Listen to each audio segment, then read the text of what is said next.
Assalamualaikum dan selamat sejahtera. Nama saya Nurul Huda binti Zakaria. Pada video kali ini, saya serta sahabat-sahabat saya dari kumpulan 2 akan membentangkan mengenai kertas kerja kami yang bertajuk Dualisme dalam Sistem Pendidikan Agama dan juga Sekular. Okey, tanpa membuang masa, saya akan terus masuk kepada pendahuluan. Okey, apakah itu dualisme dalam pendidikan? Dualisme dalam sistem pendidikan, saya akan menerangkan maksud dualisme dahulu, iaitu dualisme merupakan satu konsep yang berhubung dengan kewujudan antara dua elemen yang berlainan dalam sesuatu perkara. Manakala dualisme dalam sistem pendidikan pula bermaksud pengasingan antara ilmu agama dan juga ilmu sekular dalam sistem pendidikan sesebuah negara. Okey, bagaimanakah sistem dualisme dalam pendidikan ini boleh muncul? Okey, asal kemunculan daripada pengaruh ilmu falsafah dan juga metafizik yang berasaskan konsep pemikiran falsafah barat. Hal ini secara perlahan-lahan akan membuatkan konsep ilmu dan agama terpisah sekaligus akan memberikan impak yang cukup tinggi kepada fahaman dan corak keilmuan terhadap negara-negara yang mempunyai penduduk Muslim. Okey, mengapakah kami menyentuh mengenai sistem pendidikan? Okey, kerana sistem pendidikan ini amat dititik beratkan di dalam sesebuah agama, terutamanya agama Islam. Kerana salah satu ayat pertama yang Allah turunkan kepada Nabi Muhammad SAW ialah ayat yang menyentuh kepada pentingnya menuntut ilmu. Ayat yang saya akan sampaikan ini adalah surah Al-Alaq ayat 1 hingga 5, iaitu bacalah wahai Muhammad dengan nama Tuhanmu yang menciptakan sekalian makhluk. Ia menciptakan manusia dari sebuku darah beku. Bacalah, dan Tuhanmu yang maha pemurah yang mengajar manusia melalui pena dan juga tulisan. Ia mengajar manusia apa yang tidak diketahuinya. Okey, dualisme dalam sistem pendidikan akan menyebabkan kesan dengan wujudnya pendidikan agama yang terpisah daripada ilmu kontemporari dan pendidikan sekular yang semakin lama semakin menyisihkan agama. Sistem ini bercanggah dengan konsep pendidikan Islam sebenar dan akan menjadi penghalang dan mampu mewujudkan permasalahan dalam membentuk personaliti Muslim sejati pada masa akan datang.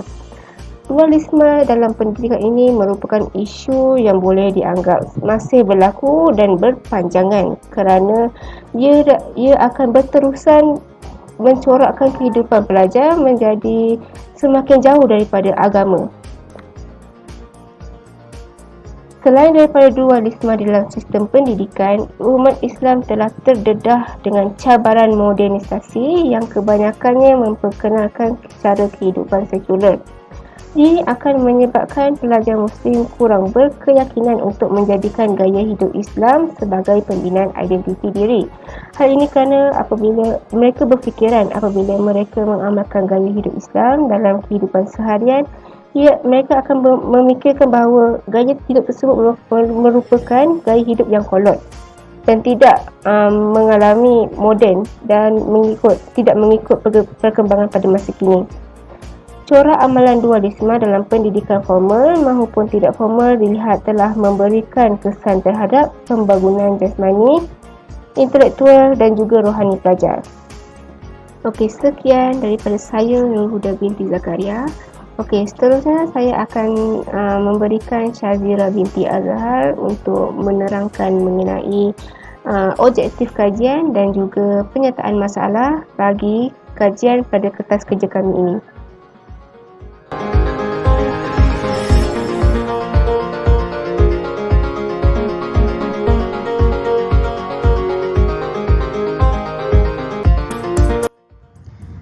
Assalamualaikum warahmatullahi wabarakatuh. Nama saya Syazira binti Azhar. Terima kasih saya ucapkan kepada Nurul Huda atas pembentangan beliau sebentar tadi.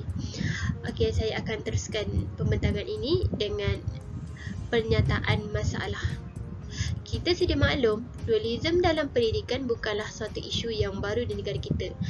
Isu ini sudah dibincangkan oleh cendekiawan sebelum ini, akan tetapi ada juga segelintir masyarakat yang kurang pengetahuan tentang dualisme dalam pendidikan di negara kita. Walaupun isu ini amat mempengaruhi pelajar masa kini, tabiat kurang membaca menyebabkan masyarakat masa kini kurang mengetahui tentang isu dualisme yang dihadapi oleh pendidikan di Malaysia.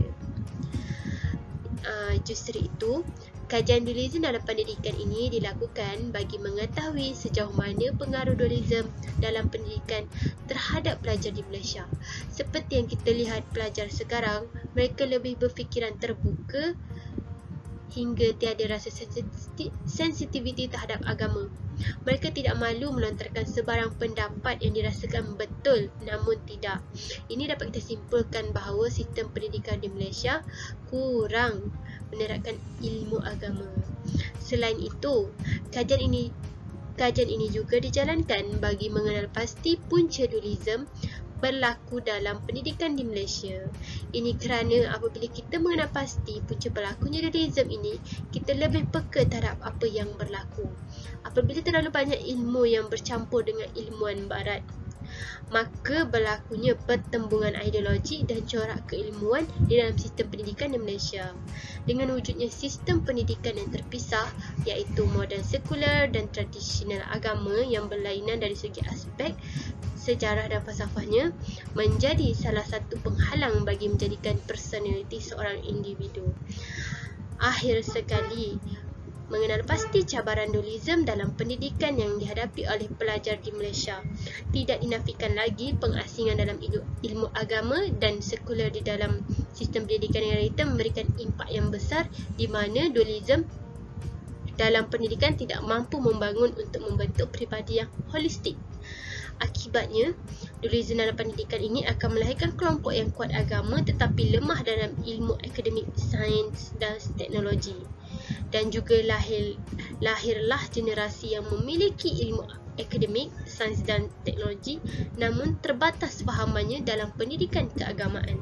Akhirnya, dualisme dalam pendidikan ini menyebabkan peranan pelajar masa kini membangunkan negara dalam sistem menjadi tidak seimbang. Seterusnya, objektif kajian. Terdapat 3 objektif kajian bagi kajian dualisme dalam pendidikan sekular dan agama. Yang pertama, untuk mengetahui pengaruh dualisme pendidikan terhadap pelajar di Malaysia. Kajian ini dapat menunjukkan pengaruh dualisme pendidikan terhadap pelajar melalui identiti pelajar masa kini, di mana pembentukan nilai keislaman tidak lagi menjadi panduan hidup segelintir pelajar Islam kerana berlakunya ketidakseimbangan antara ilmu agama dan ilmu akademik. Yang kedua, mengenal pasti punca dualisme pendidikan di Malaysia.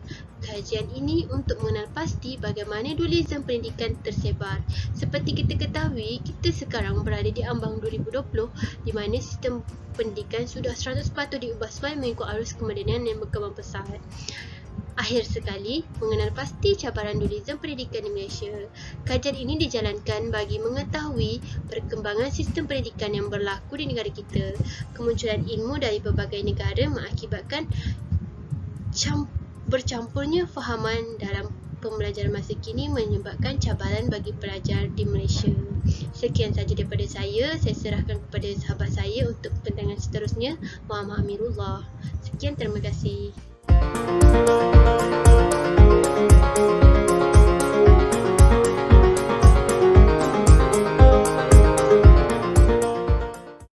Assalamualaikum dan salam sejahtera. Nama saya Muhammad Amirullah bin Hamzah daripada Fakulti Kejuruteraan Mekanikal EMD 2M1A akan membentangkan kajian literatur mengenai dualisme pendidikan sekular dan agama.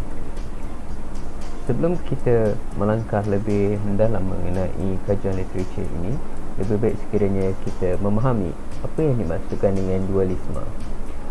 Dualisme secara amnya ialah satu fahaman yang mempunyai dua prinsip, sebagai contoh kebaikan dan kejahatan di dalam satu sistem atau individu. Daripada segi dualisme di dalam pendidikan pula ialah dua aliran sistem yang berbeza dan tidak berintegratif. Dan sebagai contoh kita boleh mengambil daripada sistem pendidikan di Malaysia. apabila sistem pendidikan agama merupakan satu sistem pendidikan tradisional yang diguna pakai sejak abad ke-14 lagi, sebelum kedatangan penjajah Inggeris ke tanah Melayu sekitar abad ke-18. Dan ekoran daripada kejadian penjajahan tersebut, maka lahirlah dualisme di dalam pendidikan apabila penyelarasan ataupun penyatuan kedua-dua sistem pendidikan ini di dalam satu sistem pendidikan yang sehingga kini diguna pakai. Jadi kita akan terus melihat kepada sejarah dualisme di dalam pendidikan di Malaysia. Saya bahagikan sejarah ini kepada empat bahagian, di mana kita perlu memahami sejarah dualisme ini terjadi pada sekitar sistem pendidikan agama, kemudian kewujudan sistem pendidikan sekular yang dibawa oleh penjajah, dan kemudian gerakan Islah yang menyatu padukan kedua-dua sistem ini, dan kemudian penyelarasan semula sistem pendidikan di Malaysia. Jadi untuk sistem pendidikan agama, ianya bermula sejak abad ke-14 lagi, dan sekolah-sekolah yang ditubuhkan pada ketika itu dipanggil sebagai sekolah Al-Quran ataupun pondok. Dan di sekolah tersebut mereka diajar mengenai ilmu solat dan asas-asas agama sebelum mempelajari bahasa Melayu dari segi tulisan dan nahwu dalam tulisan Jawi. Sekolah ini ditubuhkan oleh ulama-ulama yang mendapat pendidikan daripada Mekah. Dan seperti dalam buku The Preaching of Islam tulisan Thomas Walker Arnott, beliau menyatakan bahawa bilangan besar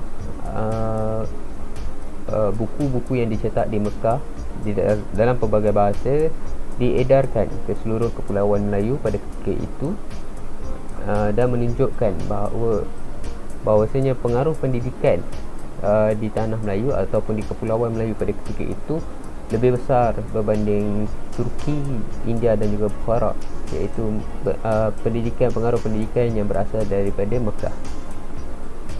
Namun di dalam pendidikan agama ini, pada ketika itu skop ilmunya agak terbatas. Ekoran daripada skop ilmu yang disampaikan pada ketika itu lebih bersesuaian kepada konteks kehidupan harian, seperti ilmu syariah dan ilmu-ilmu alat seperti ilmu hisab sebagai alat kepada ilmu faraid, muamalah serta mantik yang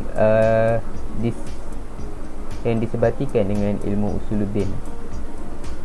Kemudian kita akan lihat kepada pendidikan sekular. Pendidikan sekular ini bermula apabila penjajahan berlaku di negeri-negeri selat seperti Pulau Pinang, Melaka dan juga Singapura. Dan pada ketika itu mereka menubuhkan sekolah. Penubuhan sekolah ini diasaskan oleh mubalik Kristian untuk menarik pribumi pada ketika itu memeluk agama Kristian. Dan buku yang digunakan sebagai buku teks ialah merupakan kitab Injil ataupun Bible. Dan Bible ini telah diterjemahkan di dalam bahasa Melayu pada ketika itu, dan terlibat sama ialah Munshi Abdullah, di mana di dalam buku Hikayat Abdullah menyatakan Munshi Abdullah ini turut menyertai menterjemah beberapa gospel untuk mubalik Kristian ini. Namun sekolah-sekolah jenis ini tidak mendapat perhatian daripada pribumi pada ketika itu. Ekoran kedudukannya berada di bandar, dan pemerintah pada ketika itu menubuhkan preschool seperti Pening Preschool, namun tidak mendapat perhatian juga daripada pribumi. Ekoran faktor yang jauh daripada kawasan desa serta mampu menggugat akidah mereka sebagai masyarakat Islam pada ketika itu. Dan bagi mengatasi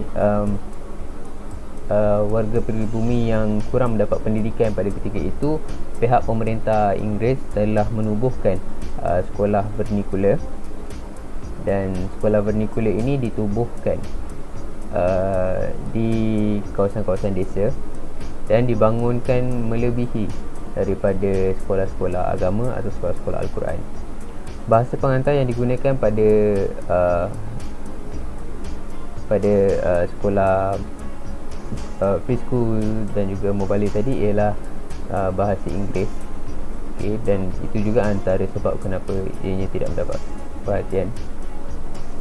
Dan pada sekolah vernacular pula, mereka ditawarkan hanya pada peringkat rendah sahaja, pendidikan peringkat rendah, iaitu menekankan aspek 3M, iaitu mengira, menulis dan membaca.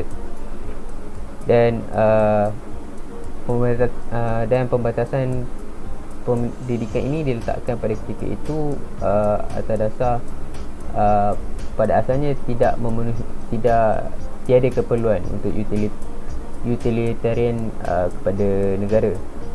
Namun di atas dasar utilitarian tersebut, pendidikan menengah diadakan dan diberi dan ditawarkan beberapa jurusan seperti jurusan sains dan sastra untuk memenuhi keperluan pada ketika itu untuk pembangunan negara. Dan hasil daripada sekolah tersebut menjadikan mereka mampu menjadi seorang polis, budak suruhan pejabat dan sebagainya. Kemudian apabila kedua-dua sistem ini, iaitu sistem pendidikan agama dan juga sistem pendidikan sekular ini sedang rancak pada ketika itu, muncul gerakan Islah yang dibawa oleh Jamaluddin Al-Afghani, Syekh Muhammad Abduh, Syekh Tahir Jalaluddin dan juga Syekh Ahmad Al-Hadi. Mereka ini membawa satu ideologi di mana pendidikan sekular yang dibawa oleh Barat itu perlu disulami dengan pendidikan agama supaya melahirkan individu yang profesional, namun dirinya tetap kepada Islam dan akidah mereka mantap. Dan ini membawa kepada penubuhan madrasah di Kelantan sebagai contohnya. Dan perkara ini mendapat perhatian masyarakat pada ketika itu menerusi penulisan artikel di akhbar neraca, dan serta ianya juga mendapat perhatian yang agak baik daripada masyarakat kerana kesukaran pada ketika itu untuk melanjutkan pelajaran ke peringkat menengah di sekolah Inggeris dan juga sekolah vernacular. Dan juga sekolah vernacular dan juga pendidikan Islam tak ditawarkan di sekolah-sekolah tajaan Inggeris. Seterusnya ialah penyelarasan sistem pendidikan. Ianya bermula daripada laporan Razak pada 1956 dan Rahman Talib pada 1961, di mana mereka meletakkan satu akta pendidikan di mana sekiranya di sekolah tersebut mempunyai 15 orang penuntut Islam, maka pendidikan agama perlu diajar di sekolah tersebut. Dan mereka juga menubuhkan dua jenis sekolah, iaitu sekolah menengah, sekolah rendah dan juga sekolah menengah kebangsaan, untuk mengatasi permasalahan daripada sistem vernacular dan juga madrasah tadi. Dan kemudian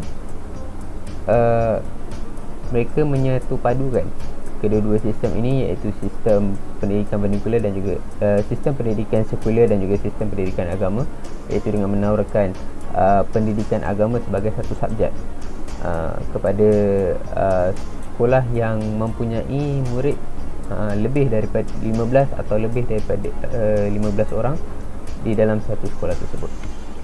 Baik, dan kemudiannya kita akan lihat kepada pertemuan antara dua falsafah pendidikan ataupun pertemuan dualisme tersebut. Jadi saya bahagikan perkara ini kepada 6 bahagian, iaitu kejayaan sistem pendidikan sekular, iaitu hasil daripada pendidikan sekular tersebut, ilmu dan asas akidah yang diperkatakan di dalam sepanjang sistem kejayaan sistem sekular melahirkan individu profesional. Kemudian penumpuan terhadap perkembangan kognitif, kelemahan pendidikan agama, penyatuan dualisme pendidikan serta penolakan fahaman sekularisme. Jadi kejayaan sistem pendidikan sekular ini ialah apabila golongan profesional yang lahir daripada sistem ini berjaya dilahirkan dan terlibat sama di dalam pembangunan negara pada ketika itu, yang pada ketika itu di atas dasar utilitarian, pihak pemerintah memerlukan golongan-golongan profesional untuk membangunkan negara, untuk memberi peluangan ekonomi yang baik kepada negara pada ketika itu. Namun fahaman mengenai agama yang tidak mantap dan kukuh ini membawa kepada jenayah kola putih, seperti jenayah yang melibatkan rasuah dan sebagainya, dan ini telah menunjukkan kepincangan di dalam pendidikan sekular, di mana penumpuan terhadap akhlak dan juga sahsiah tidak diberi penekanan yang kuat untuk melahirkan golongan-golongan profesional tersebut. Dan penumpuan terhadap perkembangan kognitif ialah di mana golongan-golongan profesional ini lahir dengan keperluan ilmu dan liberalisme di dalam pemikiran mereka, sehingga kan menganggap perkara-perkara seperti rasuah dan sebagainya itu tidak menjadi masalah kepada mereka, dan ini telah memberi satu keburukan kepada sistem pendidikan sekular, di mana penumpuan daripada segi akhlak dan juga akidah pada ketika itu tidak mantap, dan sekaligus menyebabkan sistem ini tidak boleh dibiarkan begitu saja. Jadi kemudian mereka mengatakan pendidikan agama pada ketika itu mempunyai kelemahan juga daripada segi ilmu, daripada skop ilmu dan metodologi pendidikan yang sempit. Apabila dikatakan pendidikan yang diberikan kepada pendidikan agama ini hanya menumpukan kepada ilmu-ilmu asas dan juga mengenai skop harian, dan penekanan daripada segi pendidikan jasmani dan juga kepimpinan pada ketika itu tidak diberi perhatian, dan ini dapat dikesan apabila kurikulum yang ditawarkan di pendidikan agama tidak menunjukkan sebarang aktiviti mengenai jasmani serta kepimpinan. Dan kemudian kita melihat kepada penyatuan dualisme pendidikan menerusi laporan Kabinet 1929, apabila pada ketika itu lahirlah falsafah pendidikan negara serta kurikulum bersepadu sekolah menengah KBSM untuk menyatukan kedua-dua sistem ini sebagai satu sistem pendidikan. Namun pendidikan agama pada ketika itu hanya ditawarkan sebagai subjek sahaja dan tidak menyeluruh, tidak diajar secara menyeluruh, dan pendidikan agama hanya terbatas kepada satu subjek sahaja, dan ini membawa kepada penolakan fahaman sekularisme menerusi laporan Razak, di mana penyuratan falsafah pendidikan negara yang walaupun tidak menyentuh mengenai khalifatullah dan sebagainya, namun roh pendidikan agama itu masih berada di dalam falsafah pendidikan negara, dan ini bertepatan dengan falsafah pendidikan Islam, di mana falsafah pendidikan Islam ialah untuk melahirkan golongan profesional yang mempunyai akidah serta akhlak yang terpuji. Dan di dalam falsafah pendidikan negara juga, dan juga menerusi laporan Razak juga menyatakan asas kepada kepercayaan dan kepatuhan kepada Tuhan merupakan satu prinsip utama yang perlu diberi penekanan terhadap individu dalam melahirkan individu yang mempunyai keseimbangan dalam potensinya, seperti potensi sebagai seorang golongan profesional dan juga daripada segi akhlak, akidah dan juga agamanya. Ini dapat melahirkan modal insan yang lebih baik dan dan sekaligus meletakkan sistem pendidikan pada ketika itu merupakan sistem pendidikan yang terbaik. Kemudian kita akan ke bahagian metodologi kajian yang akan disampaikan oleh Muhammad Ridwan Aiman bin Roslan. Dan sekian itu sahaja daripada saya. Terima kasih.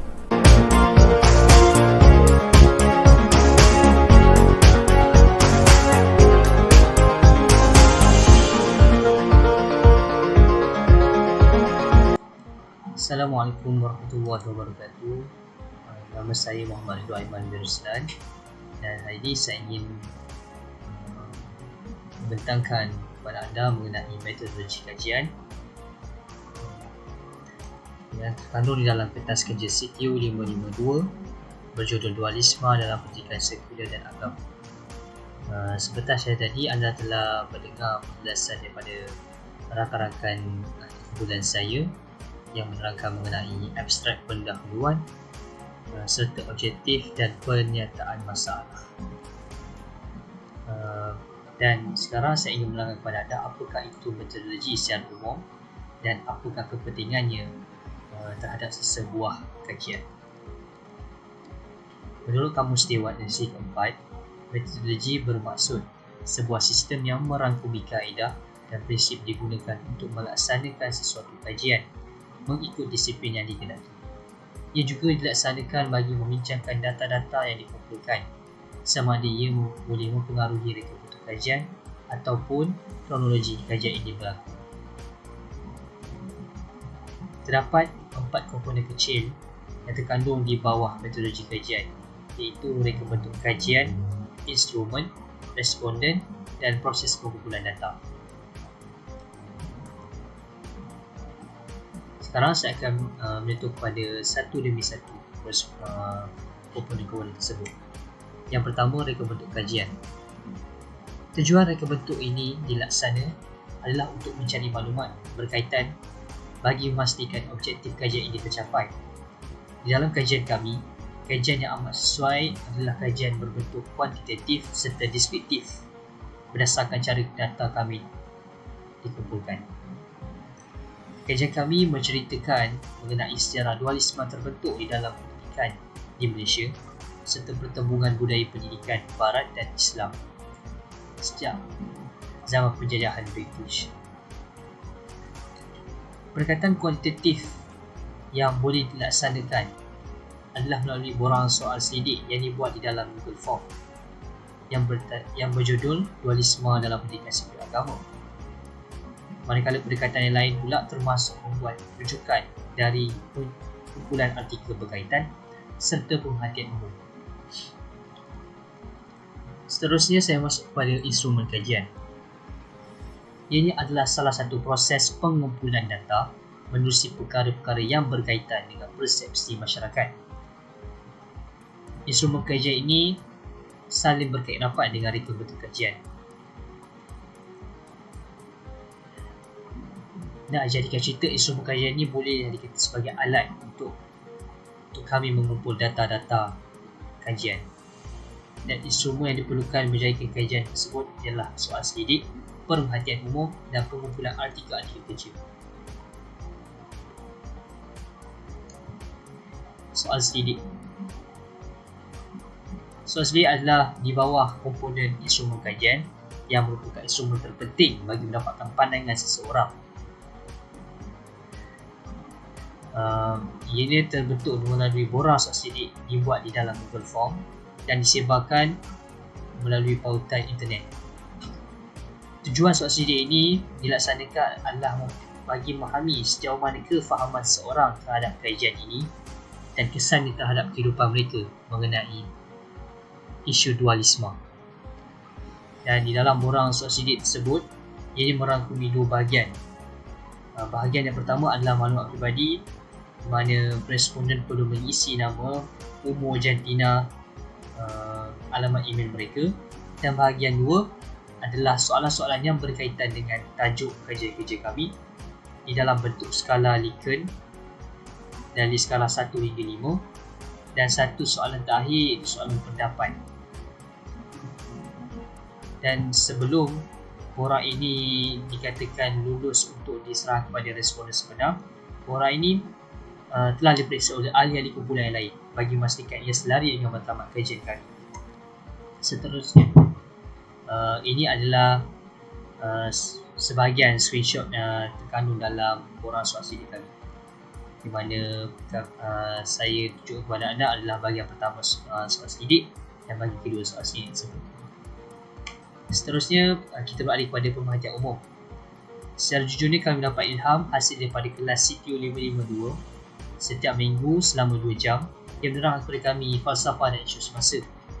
Bagi mengelakkan pengaruh daripada pensyarah, kami membuat pemerhatian umum bagi mendapatkan objektif awal dan pernyataan masalah kajian kami.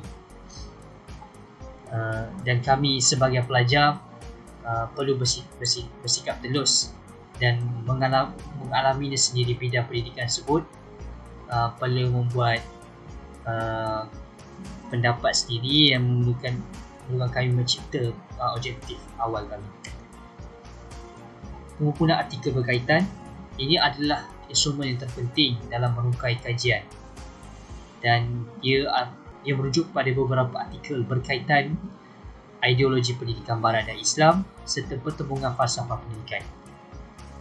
Dan berikut adalah contoh-contoh rujukan yang telah digunakan di dalam kajian literatur kami,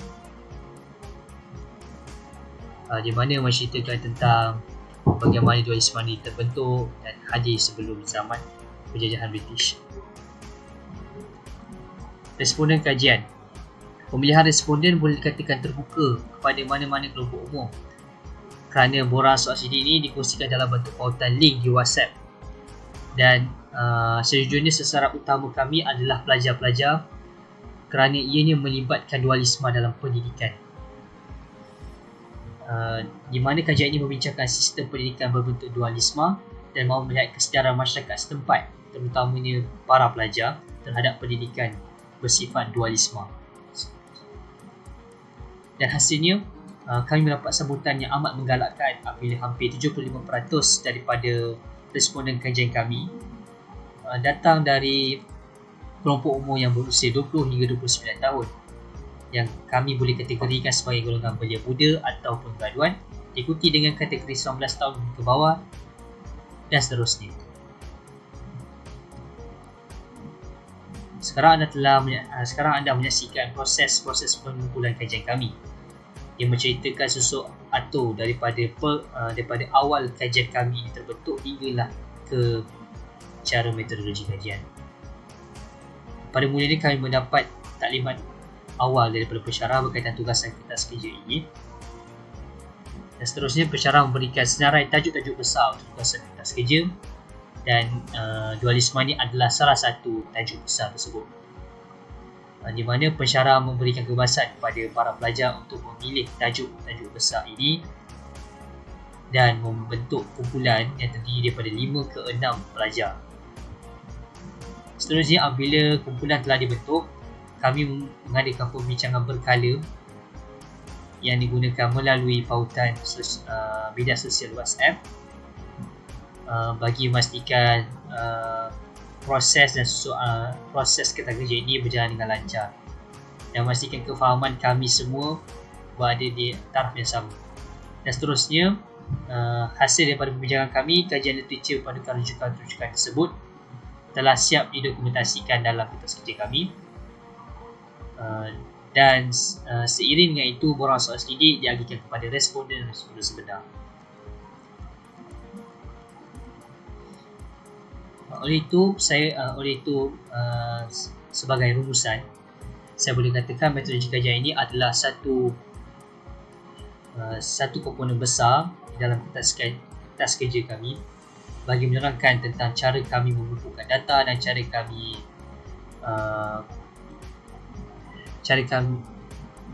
kami menggunakannya bagi mencapai matlamat dan objektif kajian kami. Oleh itu, saya serahkan tugasan seterusnya kepada sahabat saya bagi menerangkan dapatan kajian dan rumusan. Sekian, wabillahi taufiq wal hidayah. Wassalamualaikum.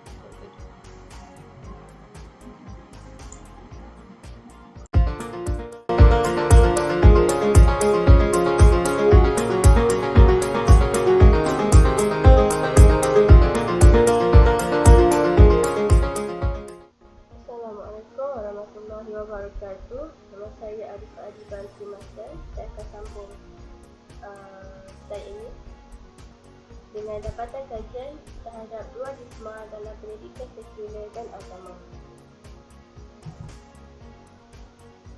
Dalam kajian ini, kami menggunakan seramai 100 orang responden yang terdiri daripada penduduk tempatan maupun orang umum.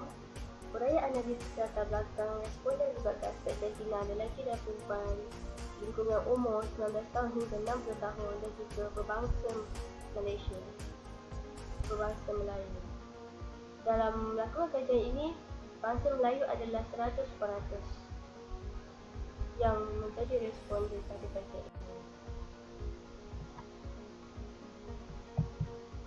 Seterusnya, terdapat 9 soalan yang kita tanyakan kepada responden. Pertama, dualisme dalam pendidikan mampu menggugat keharmonian antara kaum.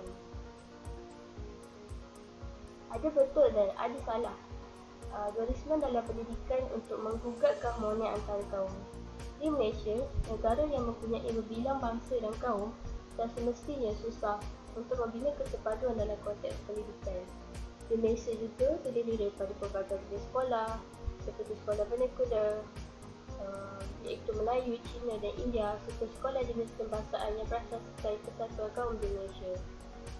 Sekolah vernacular terutamanya terdedah dengan tergugatnya keharmonian kaum di mana sekolah mereka majoriti terdiri daripada kaum mereka sendiri.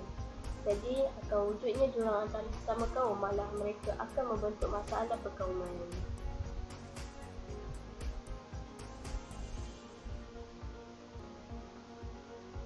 Seterusnya, soalan kedua adalah kewujudan pendidikan sekular memberi impak kepada cara hidup Islam pada masa kini. Ini boleh dikatakan impak besar dalam masyarakat akibat sekularisme adalah melahirkan satu kelompok yang memusuhi syariat Islam sendiri. Oleh yang demikian, sekularisme sebenarnya bertujuan untuk memisahkan antara dunia dengan agama dalam setiap individu, khususnya dalam bab-bab syariat atau hukum hakam agama.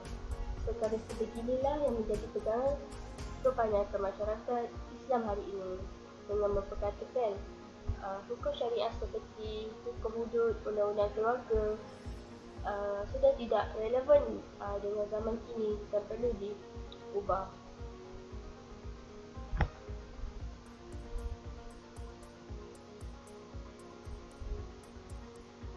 Seterusnya, soalan ketiga, dualisme dan pendidikan melebarkan jurang antara pelajar luar bandar dan pelajar bandar. Dualisme sudah semestinya meletakkan jurang antara pelajar luar bandar dan pelajar bandar. Di negara kita, penjajah telah membina dualisme pendidikan apabila memperkenalkan sistem pendidikan Inggeris untuk kumpulan elit, manakala sekolah Melayu disediakan untuk anak-anak Melayu di kalangan kelas sederhana dan bawahan. Malah sekolah agama seperti pondok dan madrasah di luar bandar dipikirkan dalam dasar pendidikan Inggeris. Pendidikan ajaran agama Islam terpaksa bersendirian memastikan kelangsungan di dalam masyarakat Melayu, khususnya di kawasan luar bandar dan kampung.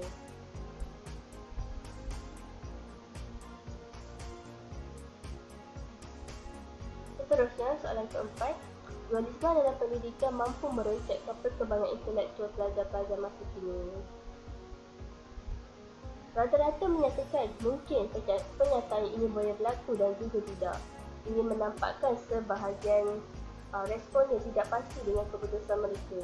Apa yang boleh dibicarakan adalah sudah tentu dualisme boleh meroncakkan perkembangan intelektual pelajar pada masa kini.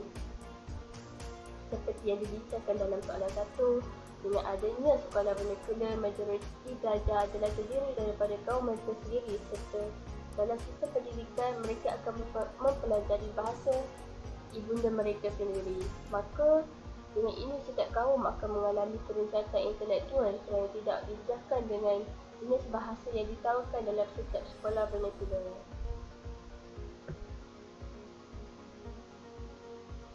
Seterusnya, dualisme dan soalan kelima, dualisme dalam pendidikan mampu mewujudkan ketidakseimbangan antara pendidikan agama dengan pendidikan sekular. Majoriti menyatakan mereka bersetuju dengan pernyataan ini. Hal ini demikian kerana sebagai contoh, sekularisme di negara Islam lain ada yang mengetepikan syariat Islam dari semua aspek dan bidang kehidupan mereka, termasuklah soal hukum hakam, sehingga mengeluarkan pendapat untuk mengharamkan talak dan poligami serta menyamakan bahagian pewarisan harta antara lelaki dan perempuan yang jelas-jelasnya bertentangan dengan ketepatan syariah yang pasti di dalam Al-Quran. Di Malaysia juga pernah tercetusnya isu LGBT di mana pihak mereka meminta untuk diberi kebebasan dalam perhubungan sesama gender mereka sendiri. Menurut pendidikan Islam, perkara ini adalah dilarang sama sekali dan berdosa. Isu LGBT ini adalah sumber pengaruh dari luar negara yang memberikan kebebasan kepada golongan ini. Hal ini jelas menunjukkan kesan sekularisme itu akan melahirkan sebuah kelompok atau masyarakat yang memusuhi agama. Seterusnya,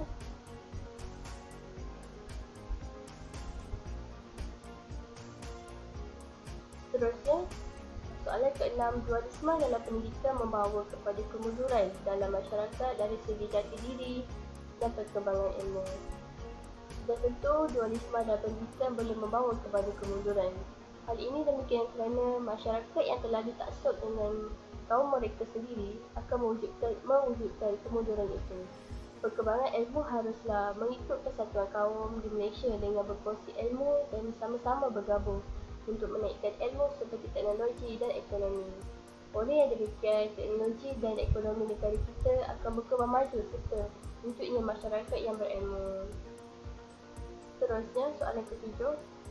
Bagi menggantikan pendidikan berbentuk dualisme, pendidikan bersepadu yang menggabungkan antara ilmu agama dan ilmu moden perlu dilaksana bagi menjamin perkembangan positif dari pelbagai aspek buat negara kita. Sudah tentu dengan menggantikan pendidikan berbentuk dualisme, pendidikan bersepadu yang menggunakan antara ilmu moden dan perlu dilaksanakan bagi menjamin perkembangan positif dari pelbagai aspek buat negara kita.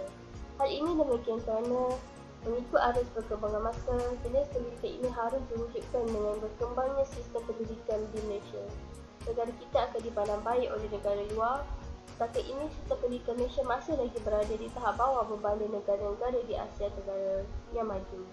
Maka dengan adanya ilmu moden ini, taraf negara Malaysia sama sekali akan meningkat sekuris tetapi tidak terjejas. Soalan 8 menyatakan adakah kita berhak memilih salah satu pendidikan berasaskan ilmu keagamaan atau sekularisme semata-mata?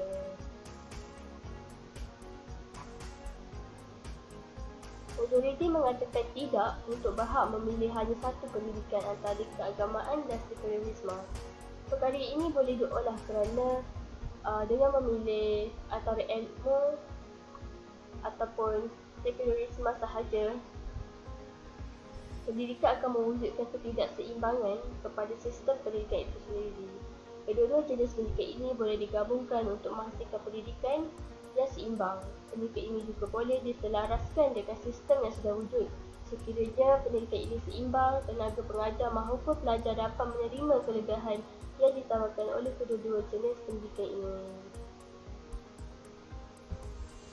Seterusnya, untuk soalan yang ke-9 iaitu soalan tambahan untuk responden, iaitu meminta pandangan mereka terhadap penambahbaikan terhadap sistem pendidikan berdasarkan dualisme serta pendidikan diterapkan dalam negara kita. Pertamanya, responden memberi pandangan dengan menyatu padukan kedua-dua sistem dan memberi lebih banyak kesedaran mengenai isu dualisme ini dapat menambah baik lagi sistem pendidikan.